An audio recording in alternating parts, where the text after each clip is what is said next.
BBC Urdu के programme सैरबीन में खुशामदीद। हमारे लंदन स्टूडियो से मैं हूँ इरम अब्बासी।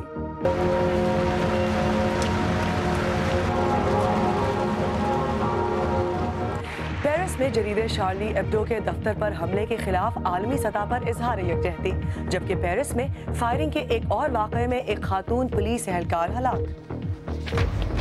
पेरिस हमले के 2 मुश्तबा अफराद को शहर के शुमाल में देखा गया है। उनकी गिरफ्तारी के लिए कार्रवाई अभी जारी है। तीसरे ने खुद को पुलिस के हवाले कर दिया। और हमले के मुमकिना रद्द-ए-अमल में यूरोप में मुसलमानों को हदफ बनाने के खदशात, लेकिन ये बहस भी कि फ्रांस निशाना क्यों बना। फ्रांस के दारुल हुकूमत पेरिस में मशहूर रिसाले शार्ली एब्डो के दफ्तर पर हमला करने वाले 2 मुश्तबा अफराद को दारुल हुकूमत के शुमाल मशरिक में एक गाड़ी में देखा गया है। दूसरी जानिब पेरिस में ही आज सुबह फायरिंग के एक और वाक़े में एक खातून पुलिस एहलकार हलाक हुई हैं। अभी तक ये मालूम नहीं हो सका कि आया शार्ली एब्डो और आज पेश आने वाले वाक़े में कोई ताल्लुक़ है या नहीं। आज ही पेरिस समेत यूरोप के मुख्तलिफ शहरों और बाकी दुनिया में कई जगह फ्रांस से इजहार यकजहती के लिए 1 मिनट की अलामती खामोशी भी इख्तियार की गई। तफसील के साथ जावेद सुमरो।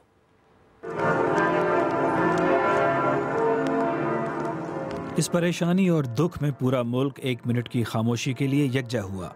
पब्लिक ट्रांसपोर्ट भी रुक गई और लोगों ने हाथों में हाथ डालकर एक दूसरे को हौसला देने की कोशिश की।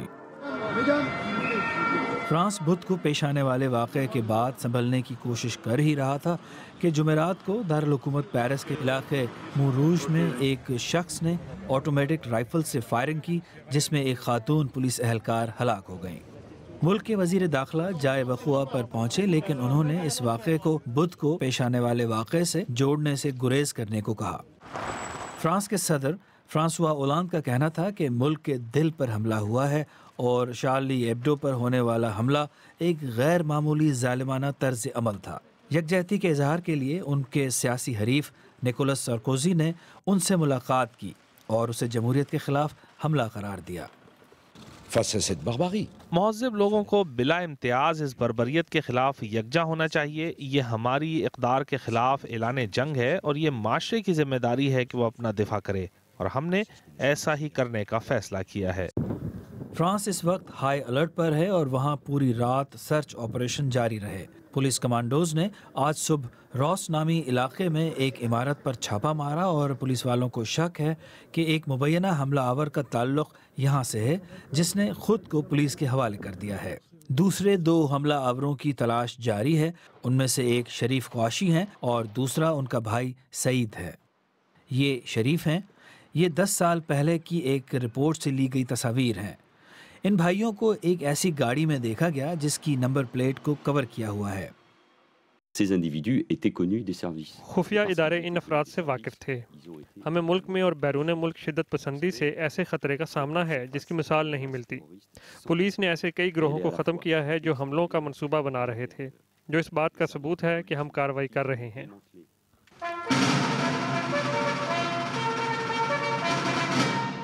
मुल्क के सदर ने 3 रोज़ा सोग का ऐलान किया है, लेकिन कोई भी चैन से नहीं बैठ सकता क्योंकि हमला आवर अभी तक पकड़े नहीं गए और सिक्योरिटी एहलकार मजीद जानों को ज़ाया होने से बचाना चाहते हैं। Javed Soomro, BBC news. इस वक्त मेरे साथ स्काइप के जरिए बराह रास्त मौजूद है पेरिस में मुकीम सहाफ़ी वाजू नारेव ने। वाजू, सबसे पहले यही बताइएगा कि इस वक्त पेरिस में क्या माहौल है और लोग क्या सोच रहे हैं? देखिए, हर जगह आज मैं फ्रेंच रेडियो पे मेरा प्रोग्राम था तो वहाँ पर एक बहुत बड़ी गैदरिंग हुई जहाँ पे सारे फ्रेंच टेलीविज़न, रेडियो, पूरे जो पब्लिक सर्विस के जर्नलिस्ट, मीडिया वाले, टेक्नीशियन जो भी हैं, उन्होंने सब 1 मिनट का साइलेंस ऑब्जर्व किया। यहाँ पर फ्रांस में तो 12 जब बजे थे उस वक्त हालांकि ऐसा ही था जैसे पूरा मुल्क एकदम थाम गया हो। यहाँ पर जो नोत्र दाम का कैथेड्रल है उसने जो शोक की जब वो बजाते हैं घंटियाँ, बहुत सोलम मोमेंट था वो, और बहुत यहाँ पर लोग याद कर रहे हैं जो जर्नलिस्ट मारे गए, जो कार्टूनिस्ट मारे गए, क्योंकि वो बहुत ही लोगों के जान पहचान के और प्रिय लोग थे। सही। वाजू, ये बताइएगा कि मुस्लिम कम्युनिटी का क्या रद्द अमल रहा? नहीं, देखिए इस वक्त क्या हुआ है, आज सुबह एक लमो जो जगह है जहां पर 24 आवर की रेस होती है, कार रेस, बड़ी मशहूर कार रेस है, वहां पर एक मॉस्क में 5 ग्रेनेड फेंके गए। उन 5 में से सिर्फ एक ने ही एक्सप्लोड किया और इसकी वजह से कोई घायल भी नहीं हुआ, कोई किसी की मृत्यु नहीं हुई, ज्यादा डैमेज भी नहीं हुआ। लेकिन इसकी वजह से थोड़ा भय आ गया है लोगों के दिलों में। और यहाँ पर जो एक्सट्रीम राइट विंग मूवमेंट है, जो एंटी इस्लामिक मूवमेंट है, वो तो सब चीजों को मिक्सअप कर रही हैं। जैसे ये रेडिकल जो एलिमेंट्स हैं, वो यहाँ के मुस्लिम पॉपुलेशन जो 6 मिलियन लोग हैं, उनमें से बहुत कम परसेंटेज की पॉपुलेशन है जो रेडिकलाइज हो रही है। ठीक है, फ्रांस से सबसे ज्यादा लोग सीरिया में गए हैं। यूरोप में अगर देखा जाए तो सबसे बड़ी कंटिंजेंट फ्रांस से गई है, इराक में, सीरिया में। काफी लोगों का कहना है कि ये जो 2 लोग हत्यारी जो हैं, वो उन्होंने कहीं ना कहीं से मिलिट्री ट्रेनिंग ली है, क्योंकि जिस प्रिसीजन के साथ उन्होंने गोलियां चलाई, जिस प्रिसीजन के साथ उस पुलिस वाले को मार डाला, उसमें तो जाहिर है कि ये लोग प्रोफेशनल थे, ऐसे वैसे एमेचर नहीं थे। अच्छा वाइजू, ये बताइएगा कि जैसा कि आपने बात की कि राइट विंग पॉलिटिशियंस जो हैं या हल्के हैं वो इसको मिक्स कर रहे हैं, तो क्या ऐसे मुसलमानों के खिलाफ खदशात जाहिर भी किए जा रहे हैं, तो उनमें कोई सदाकत है, कोई वजन है? देखिए, मारिन ले पेन जो राइट विंग की लीडर हैं, उन्होंने तो यूरोपियन इलेक्शंस में बहुत ही बड़े गेन्स किए थे और उसके बाद म्यूनिसिपल इलेक्शंस में भी उनकी काफी जीत हुई थी। उन्होंने काफी टाउन हॉल्स और मेयर के जो ऑफिस है उस पे कब्जा कर लिया है। और अभी तक जो हमारे यहाँ ओपिनियन पोल्स आ रहे हैं वो कह रहे हैं कि अगले जो इलेक्शंस होंगे, अभी तक 2.5 साल है वो जनरल इलेक्शन होने के लिए और प्रेसिडेंशियल इलेक्शन होने के लिए, लेकिन यहाँ पर लोगों के दिलों में डर है कि कहीं नेशनल फ्रंट सबसे बड़ी या सेकंड लार्जेस्ट पार्टी ना बन जाए इस देश की। वाजू, बहुत बहुत शुक्रिया पेरिस से हमारा साथ देने का। आइए देखते हैं कि इस बारे में हमारे सोशल मीडिया सफ़ात पर आप क्या कह रहे हैं। एहसानुल्लाह मलही ऑस्ट्रेलिया से लिखते हैं कि अगर कोई समझता है कि हमले के बाद आइंदा कोई कार्टून नहीं बनाए जाएंगे तो ये उसकी गलत फहमी है। मुकद्दस काज मैनचेस्टर से कहती हैं कि इससे हम जैसे मेहनत करने वालों को मुश्किलात का सामना करना पड़ेगा। तौसीफ खान ने सऊदी अरब से लिखा है कि मुसलमान इससे पहले कौन सी राहत की सांस ले रहे थे। कुलशेर बलोच बलोचिस्तान से कहते हैं कि मुसलमान अब दहशतगर्द समझे जाएंगे और उनके साथ वैसा ही सलूक किया जाएगा। शार्ली एब्डो के दफ्तर पर हमले के बाद ये सवाल उठाया जा रहा है कि गुज़िश्ता दिनों में जब इस रसाले की तरफ से कोई इश्तियाल अंगेज़ कार्टून शाया भी नहीं किया गया तो फिर फ्रांस और ख़ुसूसन शार्ली एब्डो को क्यों निशाना बनाया जा रहा है। इसी का जायजा हमारे सिक्योरिटी अमूर के नामानिगार फ्रैंक गार्डनर ने लिया है। उनकी रिपोर्ट गजनफर हैदर पेश कर रहे हैं। पेरिस में फ्रांसीसी हुकूमत शिद्दत पसंदी से निपटने के लिए तो तैयार थी, लेकिन शायद इस तरह का हमला उनके वहमो गुमान में भी न था। खुल्लम खुल्ला सरेआम दिन की रोशनी में पेरिस में ये दहशतगर्द न सिर्फ पूरी तरह तैयार नजर आए, बल्कि उनके लिबास भी उन्हीं जिहादियों की तरह थे जो शाम और इराक में लड़ रहे हैं। लेकिन फ्रांस ही को निशाना क्यों बनाया गया? फ्रांस का शिद्दत पसंदी और तशद्दुद के खिलाफ मौक़िफ़ बहुत जारहाना रहा है। उन्होंने हिजाब के मामले में भी सख्ती दिखाई। इन सब से ये लगता है कि फ्रांस एक ऐसा यूरोपीय मुल्क है जो इस्लाम के खिलाफ लड़ाई में सबसे आगे है और इस वजह से इस्लामी शिद्दत पसंद गिरोहों के लिए ये मुल्क निशाने पर है। फ्रांस में ये पहला हमला नहीं है। गुज़िश्ता साल मार्से में पुलिस ने एक जिहादी को मशीन गन के साथ गिरफ्तार किया जिसने ब्रसल्स में 4 आदमियों को हलाक किया था, जबकि क्रिसमस पर फ्रांस ने खुसूसी सिक्योरिटी का इंतज़ाम किया, लेकिन ये भी नाकाफ़ी रही। शार्ली एब्डो ने इससे पहले हर मज़हब का मजाक उड़ाया है। जब उन्हें इश्ताल अंगेज़ करार देकर ऐसे खाकों से गुरेज करने की दरख्वास्त दी गई तो उन्होंने इसे इज़हार राय की आज़ादी करार दिया। उनके दफ्तर पर 2011 में पेट्रोल बमों से भी हमला किया गया था। कल के हमले से कबल सुबह को उन्होंने IS के सरबरा अबू बकर अल बगदादी के बारे में एक कार्टून ट्वीट किया था, जिसके 1 घंटे बाद ही उनके दफ्तर पर हमला हुआ। बरतानिया की तरह फ्रांस भी शाम जाने वाले जिहादियों के सख्त खिलाफ है। बरतानिया में मुसलमानों ने इस हमले की मजम्मत की है। मैं सारे माशरे बशमूल मुसलमानों से दरख्वास्त करूँगा कि इस्लामी नज़रियात पर वो दूसरे मज़ाहिब की तरह खुलकर बात करने की हिमायत करें। दूसरे मज़ाहिब के मानने वालों की तरह मुसलमानों को भी अपने अकायद पर तनकीद को बर्दाश्त करना चाहिए। पेरिस में होने वाला हमला हमें मुंबई के हमलों की याद दिलाता है। वहाँ भी थोड़े से मुसल्लह अफराद ने शहर में तबाही मचा दी और कसीर तादाद में जानी नुकसान हुआ। और एक बार फिर दुनिया भर से हुकूमतें खुद से यही सवाल कर रही हैं कि वो ऐसे वाक़यात को कैसे रोक सकती हैं। प्रोग्राम में आगे चलकर देखिएगा कि इस हमले के मुज़म्मरात यूरोपीय मुसलमानों के लिए क्या हो सकते हैं।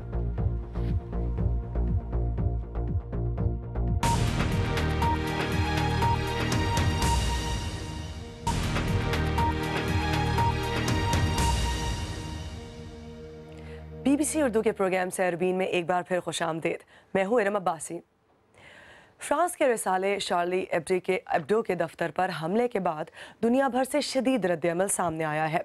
अमरीकी सदर ओबामा से लेकर डेविड कैमरून, बान की मून और तुर्क रहनुमाओं समेत सभी ने इस हमले की मजम्मत और फ्रांस की हिमायत की। दुनिया के मुख्तलिफ शहरों में लोग इजहार आज़ादी के हक़ में सड़कों पर निकल आए और शमें रोशन की। पाकिस्तान में इस वाक़े पर क्या रद्दअमल है, इस बारे में हारून रशीद ने तफसीलात जमा की हैं। मगर आइए पहले भारत चलते हैं और सुहेल हलीम से जानते हैं कि वहाँ से क्या रद्दअमल सामने आ रहा है। इंडिया में हर अखबार ने इस हमले को अपनी सबसे बड़ी खबर बनाया है। आइए आज के कुछ हिंदी के अखबारों पर नज़र डालते हैं। ये मेरे सामने नवभारत टाइम्स है। इसकी सुर्खी है मीडिया पर टेरर अटैक। पैगंबर मोहम्मद का कार्टून छापने वाली मैगजीन के न्यूज़ रूम में गोलियां बरसाई गई। इसी तरह दैनिक जागरण ने कहा है कि मोहम्मद साहब का विवादास्पद कार्टून छापने वाली फ्रेंच पत्रिका का दफ्तर बना निशाना। पेरिस में टेररिस्ट्स का यानी आतंकी का हमला। और द टाइम्स ऑफ इंडिया का कहना है जिहादीज, जो कि कोट मार्क्स में उन्होंने इस्तेमाल किया है, jihadis storm newspapers Paris office, किल 10 जर्नलिस्ट्स। टीवी चैनलों पर भी मुसलसल खबरों और रेडिकल इस्लाम और इजहार ख्याल की आज़ादी पर तज्जियों और मुबाहिसों का सिलसिला जारी रहा। दिल्ली के आम शहरियों की जुबान पर भी कुछ सवाल हैं। वो एक आर्टिस्ट थे, तो आर्टिस्ट को ऐसे मारना तो गलत है। मतलब उनका क्या कसूर है? मीन्स वो तो अपना काम कर रहे हैं, उनका प्रोफेशन है, तो हर बंदा अपना प्रोफेशन फॉलो करता है। तरीके से आप करिए। वो कोई भी चीज़ हमारे इस्लाम में तो ये चीज़ हमारे नबी करीम सल्लल्लाहु अलैहि वसल्लम के अंदर के ऊपर तो कूड़ा फेंका जाता था। वो भी एहतजाज करते थे लेकिन बड़े प्यार से करते थे। लेकिन एक कार्टूनिस्ट का दर्द शायद एक कार्टूनिस्ट ही सबसे बेहतर समझ सकता है। सुहेल हलीम, BBC, दिल्ली। दहशतगर्दी से खुद मुतासरा पाकिस्तान में पेरिस हमले की आला तरीन सतह पर मजम्मत वजारत खारजा की तरफ से सामने आई है। तर्जुमान ने एक मुख्तसर लेकिन नपे तुले बयान में कहा है कि पाकिस्तान हर किस्म की दहशतगर्दी की मजम्मत करता है और उसे एतमाद है कि बैनुल-अक़वामी बरादरी दहशतगर्दी के वाक़यात में मुलव्वस अफराद को कैफरे किरदार तक पहुँचाएंगे। सदर ममनून हुसैन और बहरीन के सरकारी दौरे में मसरूफ़ वज़ीर आज़म नवाज शरीफ की तरफ से अभी कोई बयान सामने नहीं आया है। तहम पाकिस्तानी ज़राए अबलाग ख़ुसूसन अखबारात में आज पेरिस हमले की खबर सफ़ाए अव्वल पर दी गई है। इस हमले की वजूहात और मुहर्रिकात के बारे में तहम अभी तज्ज़िये नहीं किए गए। सोशल मीडिया में तहम खुलकर बात हो रही है। ये जो हमला हुआ है, अब इसको बहुत सारे लोग जो है इधर उधर जोड़ने की कोशिश कर रहे हैं, लेकिन हमला जो है वो कहीं भी हो, वो उसको हम जो है उसकी मजम्मत करते हैं। मेरे नज़दीक तो किलिंग इज़ नेवर राइट, चाहे वो यहाँ पे हो, दुनिया के किसी हिस्से में भी हो। और बहस का मौजू ये है कि आज़ादी इजहार की कोई हद होनी चाहिए या नहीं। Haroon Rashid, BBC news, Islamabad. Paris के जिस इलाके में बुध को हमला हुआ वहाँ बहुत से मुसलमान रहते हैं, जिनमें से कई फ़िक्रमंद हैं कि इस हमले के बाद फ्रांस में रहने वाले मुसलमानों और इस्लाम के बारे में वहाँ के माशरे की सोच मुतासिर हो सकती है। मैं एक मुसलमान हूँ और जो हुआ उससे इत्तेफाक नहीं करती। मुझे किसी भी इंसान के मारे जाने पर अफसोस है। हमारे बारे में गैर मुस्लिमों की राय पहले ही खराब है और इससे हमारी शनाख्त मजीद दागदार हो जाएगी। If somebody kills another one, अगर कोई किसी दूसरे को मारे, ये उसी तरह है जैसे उसने पूरी इंसानियत का कत्ल कर दिया। ये कुरान के अल्फाज हैं। The Quran's word. Do you think that Charlie Hebdo offended a lot of Muslim people with the cartoons? They did, obviously, बिलाशुबा उन्होंने ऐसा किया, लेकिन मैं समझता हूँ कि रद्द-ए-अमल में नापसंदीदगी का इजहार इख्तिलाफ राय से ज़्यादा नहीं होना चाहिए था। और पेरिस के इन दो दुकानदारों के ख्यालात यहाँ स्टूडियोज़ में मौजूद मेरे साथ तजियाकार जुल्फ़िकार खमानी ने भी सुने। जुल्फ़िकार खमानी कैम्ब्रिज यूनिवर्सिटी से वाबस्ता सोशियोलॉजिस्ट हैं। खुशामदीद। जुल्फ़िकार, सबसे पहले ये बताइएगा कि जो आपने ख़दशात सुने, क्या वो हकीकी हैं? मेरे ख्याल में बहुत हकीकी हैं, क्योंकि आप देखें कि जो पेरिस के अंदर जो वाक़या हुआ है उसने मुसलमानों के अंदर और गैर मुस्लिमों के दरमियान जो एक पोलराइजेशन की फ़िज़ा कायम कर दी है। और जर्मनी और यूरोप के अंदर मुख्तलिफ़ जगहों पर जहाँ एंटी मुस्लिम और एंटी इमिग्रेशन बातें चल रही हैं, वहाँ इस किस्म के वाक़यात जो हैं वो और भी इंतहा पसंदी को शिद्दत देते हैं और ये मुसलमानों को और भी एलिनेट कर देंगे इस सोसाइटी के अंदर, जो कि काफ़ी डेंजरस बात है। सही। अगर अक्सर कहा जाता है कि इन हमला आवरों का जो असल मुकाबला है वो नज़रियाती मैदान में होता है, वहाँ लड़ाई होती है, तो वो कौन करेगा? बिल्कुल आपने सही कहा, नज़रियाती मैदान में इनका मुकाबला काफ़ी ज़रूरी है, लेकिन हमें ये देखना पड़ेगा। और एक तरह से ये अच्छी बात है कि ये दहशतगर्द जो थे वो उन्हें गिरफ़्तार भी किया जा सकता है, और अगर इन्हें गिरफ़्तार कर लिया जाए और इनका अगर प्रॉपर ट्रायल किया जाए तो फ्रांस और दूसरी हुकूमतें ये कह सकती हैं कि वो रूल ऑफ जस्टिस को होल्ड करेंगे। और ये वो उन ख्यालात को जो मुसलमानों में पाए जाते हैं कि मगरिब जो है सिर्फ इस्लाम के खिलाफ है, उसको भी ज़ाइल करने में काफ़ी मदद साबित करेगा। सही। जुल्फ़िकार, मैं यही आपसे पूछना चाहूँगी कि अक्सर ये कहा जाता है कि मगरिब की जो समाजी हालत है वो इस तरह के हमले जैसे कि पेरिस में हुआ उसके लिए साजगार माहौल फराहम करती है, ये बात बिल्कुल ये बिल्कुल दुरुस्त है कि ये साजगार माहौल पूरा फराहम करती है, बट आपको ये भी देखना पड़ेगा कि ये मसाइल पैदा क्यों होते हैं। मगरिब के अंदर जहाँ एक तरफ मल्टीकल्चरलिज्म की बात की जाती है तो दूसरी तरफ फ्रांस के अंदर जो लसाटी का इंतज़ाम है जो इंतहाई सेकुलरिज्म की प्रमोट करता है, वहाँ पर जो रिलीजियस वैल्यू को जब दबाया जाता है तो एक तरह से मुसलमानों के अंदर जो अपनी मज़हब को काफ़ी कल्चरली इम्पोर्टेंस देते हैं, अहम समझते हैं, वो इससे काफ़ी एलिनेट हो जाते हैं। और इस सिलसिले में हम चाहें अगर फ्रांस और इस किस्म की हुकूमतें जब इनके खिलाफ इक़दाम लेंगी और इन लोगों को जो दहशतगर्द उनको प्रॉपर ट्रायल करेंगी तो शायद इस नज़रियाती लेवल पर इसका मुकाबला किया जा सकेगा। ठीक है, तो ये बताइए कि अक्सर इंतहा पसंद कहते हैं कि बुनियाद जो मगरिब की खारजा पॉलिसी है वो बुनियाद है। मेरा नहीं ख्याल है कि कम्प्लीटली सही बात है, बिल्कुल दुरुस्त है, क्योंकि इंतहा पसंदी जहाँ मगरिब में मुख्तलिफ हवाले से मसाइल पैदा किए हैं, वहाँ मगरिब ने बहुत सारी जगहों पर मुसलमानों का साथ भी दिया, जैसे कोसोवो और मुख्तलिफ जगह। Thank you. इसी के साथ ही सैरबीन इख्तिताम को पहुँचा। एरम अब्बासी को इजाज़त दीजिए, कल दोबारा मुलाकात होगी। खुदा हाफिज़।